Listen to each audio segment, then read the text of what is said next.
سورہ فاتحہ شریف جب بندہ اکیلا ہو تو اس بندے کے لیے پڑھنا واجب ہے۔ جب بندہ اکیلا ہو، چاہے وہ نفل پڑھ رہا ہے، فرض پڑھ رہا ہے، سنت پڑھ رہا ہے، کوئی بھی نماز پڑھ رہا ہے، توبہ کی پڑھ رہا ہے، کوئی حاجت کی پڑھ رہا ہے، کچھ بھی پڑھ رہا ہے، چاہے وہ 2 رکعتیں پڑھ رہا ہے، 10 پڑھ رہا ہے، 50 پڑھ رہا ہے، 100 پڑھ رہا ہے، جتنی رکعتیں پڑھے گا ہر رکعت میں اس کے لیے پڑھنا سورہ فاتحہ شریف کو واجب ہے۔ قرآن مجید کی تلاوت کرنا نماز کے قیام میں یہ فرض ہے۔ قرآن مجید کی تلاوت کرنا نماز کے قیام میں فرض ہے، اور سورہ فاتحہ شریف کا پڑھنا واجب ہے۔ اس کے ساتھ کسی دوسری سورت کا ملانا یا کوئی پوری سورت کے علاوہ 3 چھوٹی چھوٹی آیات مبارکہ یا ایک ہی آیت مبارکہ جو 3 چھوٹی آیتوں کے برابر میں ہو، یہ اتنا قرآن مجید کو سورہ فاتحہ کے ساتھ ملانا یہ بھی واجب ہے۔ یعنی دونوں کام واجب ہو گئے، فاتحہ پڑھنا بھی واجب اور آگے سورت ملانا، یا کوئی ایک بڑی آیت یا چھوٹی 3 آیات مبارکہ ملانا یہ واجب ہو گیا، یعنی 2 واجب ہو گئے۔ ایک فرض بنا قرآن مجید کی تلاوت کرنا، یہ فرض ہے، یہ 2 اس فرض میں واجب ہوئے۔ اب ان فرضوں میں جو پہلا واجب ہے جس کو ہم سورہ فاتحہ شریف کہتے ہیں، اور دوسرا واجب ہے اس کے ساتھ کسی سورت کو ملانا، یہ جب بندہ امام کے پیچھے ہوتا ہے تو مقتدی سے یہ جو واجب ہیں یہ ساقط ہو جاتے ہیں۔ اہل سنت و جماعت، احناف جو ہیں، حنفی لوگ جو ہیں، امام اعظم ابو حنیفہ رحمہ اللہ تعالی ان کے جو ماننے والے ہیں، ان کے نزدیک یہ ہے کہ یہ مقتدی آدمی نہ تو سورہ فاتحہ پڑھے گا اور نہ ہی کوئی دوسری سورت ملائے گا۔ یعنی جب امام کے پیچھے ہوگا مقتدی بن جائے گا، اسے چاہیے وہ خاموش ہو کر سبحانک اللہم و بحمدک و تبارک اسمک و تعالی جدک و لا الہ غیرک، یہ ثنا پڑھے اور ثنا پڑھنے کے بعد خاموش ہو جائے۔ اب یہ کیوں خاموشی ہے بھائی؟ کیوں انہوں نے کہا؟ یہ انہوں نے اپنی طرف سے کوئی مسئلہ نہیں نکالا، نہ کوئی یہ سمجھے کہ یہ اپنی طرف سے نکال کے انہوں نے مسئلہ رکھا ہوا ہے، نہ یہ تو میرے نبی صلی اللہ علیہ وسلم کی سنت مبارکہ ہے۔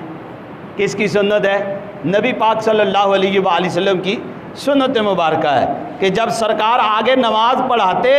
تو پیچھے صحابہ کو سرکار نے تلقین کی کہ میرے صحابہ جب قرآن وہاں پڑھا جا رہا ہو تم نے قرآن نہیں پڑھنا۔ حضرت عمران ابن حسین رضی اللہ تعالیٰ عنہ آپ فرماتے ہیں نا کہ ظہر یا عصر کی نماز حضور نے پڑھائی اور اس کے بعد سرکار پیچھے مڑے، پھر جب پیچھے مڑے تو دیکھا سرکار نے پوچھا کون ہے جس نے میرے ساتھ قرآن پڑھا؟ ایک بار پوچھا، دوسری بار پوچھا، تیسری بار پوچھا، تو تیسری بار پر بولے یا رسول اللہ صلی اللہ علیہ وسلم میں نے پڑھا ہے، لیکن میں نے تو قرآن صرف خیر کی نیت سے یعنی ثواب کی نیت سے پڑھا ہے۔ تو سرکار نے فرمایا یہی وجہ ہے، میں سمجھتا تھا کہ کوئی مجھ سے قرآن چھین رہا ہے، کوئی مجھ سے قرآن چھین رہا ہے۔ اس کا مطلب کیا ہے کہ اب مقتدی بن کے کھڑا ہے، تو جب مقتدی بن کے کھڑا ہے تو پھر اس کا کام نہیں ہے، یہ امام کا کام ہے۔ اب اس پہ اور تھوڑی سی سوچ آتی ہے نا کہ بھائی وہ تو آہستہ پڑھ رہا ہے، کیا معلوم امام کیا پڑھ رہا ہے کیا نہیں پڑھ رہا، لیکن یوں بھی نہیں ہے۔ جب بندہ آہستہ نماز میں بھی امام کا مقتدی بن جائے تو اس کے لیے یہی ہے کہ وہ صرف ثنا پڑھے، کیونکہ نبی پاک صلی اللہ علیہ وآلہ وسلم نے فرمایا، حضرت ابو ہریرہ رضی اللہ تعالیٰ عنہ حدیث پاک کے راوی ہیں، آپ فرماتے ہیں کہ حضور نے فرمایا انما جعل الامام لیؤتم بہ، جب امام بنایا جاتا ہے تو وہ اس لیے بنایا جاتا ہے کہ تم اس کی تابعداری کرو، اس کی پیروی کرو، اس کے پیچھے چلو۔ امام کو اس لیے امام بنایا جاتا ہے، یعنی مطلب اس کا یہ بنا کہ امام اللہ اکبر کہے تو تم نے اس کے بعد اللہ اکبر کہنا ہے، نہ یہ کہ امام اللہ اکبر نہ کہے اور تم پہلے ہی کہہ دو۔ امام رکوع میں جائے تو تم نے بعد میں جانا ہے، نہ یہ کہ رکوع کے لیے امام ابھی ہلے ہی اور تم اس سے پہلے رکوع میں چلے جاؤ، یوں نہیں ہے، بلکہ امام کی اقتداء کرنی ہے، تابعداری کرنی ہے، جہاں بھی ہم پائیں گے امام کو وہاں سے ہی ہم نے آگے اقتداء بھی کرنی ہے۔ اور ایک مسئلہ یہ بھی یہاں سن لے، بعض لوگ میں نے یہ بھی دیکھا ہے کہ یہ بھی کرتے ہیں، پہلے آتے ہیں دیکھتے ہیں بھائی 1 رکعت ہو گئی 2 رکعت ہو گئی ہے، پہلے 1 رکعت پڑھ لیتے ہیں اور پھر امام کے ساتھ کھڑے ہو جاتے ہیں۔ ایسا حکم نہیں ہے،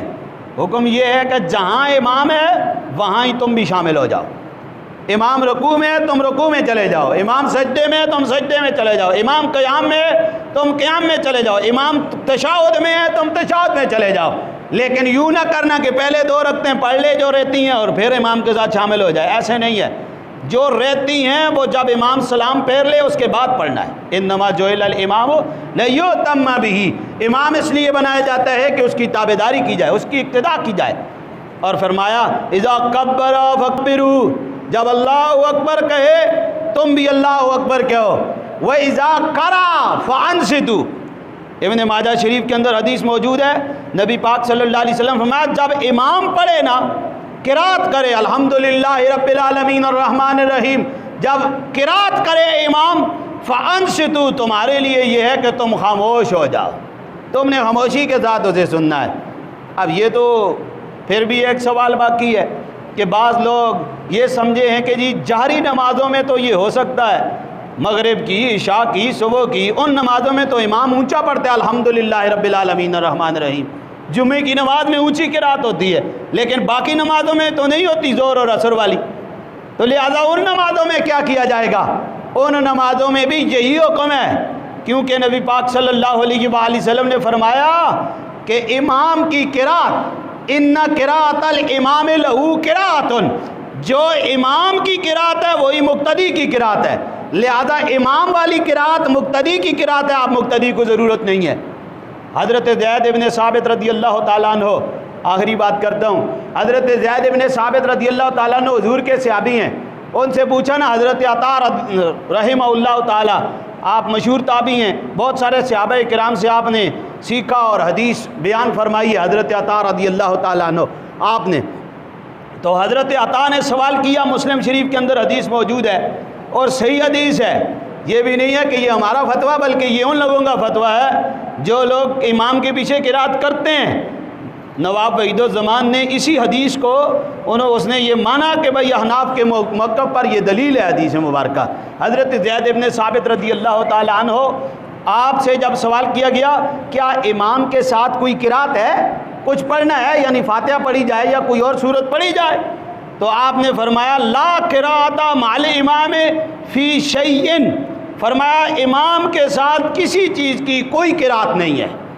امام کے ساتھ کسی چیز کی کوئی قرات نہیں ہے۔ لہذا ہمیں سبق یہ ملا ہے کہ جب ہم امام کے پیچھے ہوں پھر ہم نے ثنا پڑھنی ہے، لیکن اس کے علاوہ کوئی دوسری قرات نہیں کرنی، اور امام کی ہم نے اقتداء کرنی ہے، امام سے آگے نہیں جانا، امام کے پیچھے پیچھے رہنا ہے۔ اذا قرأ الامام فانصتوا، فرمایا جب امام پڑھے تم خاموش ہو جاؤ۔ وَإِذَا قَالَ غَيْرِ الْمَغْضُوبِ عَلَيْهِمْ وَلَا الضَّالِّينَ، جب وہ کہے غیر المغضوب علیہم ولا الضالین، سرکار فرماتے ہیں فقولوا آمین، تم آمین کہو،